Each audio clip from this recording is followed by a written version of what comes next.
Bom dia, meus amigos. Mais uma vez estamos aqui, para o Evangelho segundo o Espiritismo de hoje. É o capítulo 27. Pedir e receber.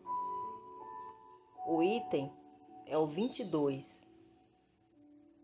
Maneira de orar.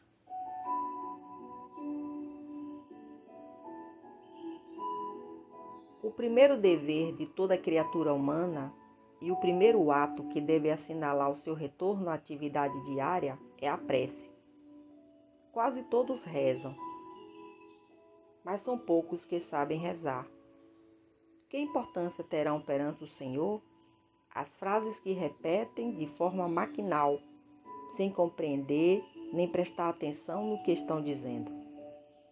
Rezam por hábito, por um dever a cumprir, e cuja execução é sempre um peso.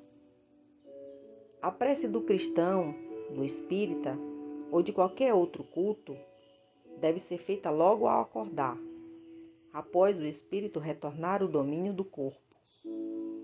Ela deve elevar-se em agradecimento a Deus, com muita humildade, deve vir do fundo do coração, agradecendo por todos os benefícios recebidos até aquele dia, pela noite transcorrida, durante a qual foi permitido, ainda que inconvenientemente, visitar os amigos, os espíritos protetores, extraindo do contato com eles novas forças para continuar a caminhada.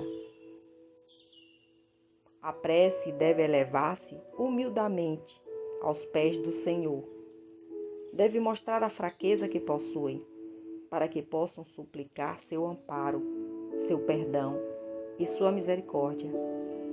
Ela deve ser profunda, pois é a alma de vocês que deve se elevar até o Criador, devendo transfigurar-se como Jesus no Monte Tabor, quando apareceu de forma iluminada falando com Moisés e Elias, na presença dos apóstolos Pedro, Tiago e João. A prece deve chegar ao Senhor branca e radiante, de esperança e de amor. Ela deve conter o pedido das graças de que necessitam, mas daquelas que realmente necessitam. É inútil pedirem ao Senhor para encurtar as provas, para lhes dar somente alegrias e riqueza. Peçam a Ele os bens mais preciosos, como a paciência, a resignação e a fé. Não digam, como muitos fazem, não vale a pena rezar, uma vez que Deus não me atende. O que pedem a Deus na maioria das vezes? Já se lembraram de pedir a própria melhoria moral? Não. Poucas vezes pediram isso. O que mais se lembram de pedir é o sucesso para os empreendimentos terrenos. E depois ainda dizem: Deus não se ocupa conosco. Se o fizesse, não haveria tantas injustiças. Insensatos, ingratos. Se analisarem honestamente o fundo de suas consciências, encontrarão quase sempre em vocês mesmos o ponto de partida para os males desses quais lamentam. Peçam antes de todas as coisas para que sejam pessoas melhores e vão ver que imensidão de graças, de consolações irão receber.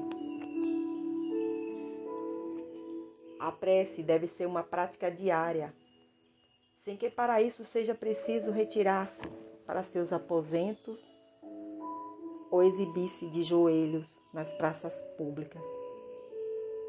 Ela deve fazer parte dos deveres de cada um, qualquer que seja a natureza deles, sem exceção. Não é um ato de amor a Deus assistir seus irmãos em qualquer necessidade moral ou física? Não é um ato de reconhecimento elevar o pensamento ao Senhor quando recebe um momento de felicidade, quando um acidente é evitado, até mesmo quando se é atingido apenas de leve por uma contrariedade? Portanto, é dever de todos agradecer em pensamentos. Muito obrigada, meu Deus, por tudo que tenho recebido. É um ato de arrependimento humilhar-se diante do juiz supremo quando cometerem uma falta. E ainda que por um breve pensamento lhe disser: Deus, me perdoe, pois pequei por orgulho, por egoísmo ou por falta de caridade. Concede-me a força para não mais falhar e a coragem para reparar o meu erro. Devem orar dessa maneira, independente das preces regulares da manhã, da noite e dos dias consagrados. Como veem, a prece pode ser feita em todos os instantes, sem trazer nenhuma interrupção a seus trabalhos. E se assim procederem, a prece irá beneficiá-los.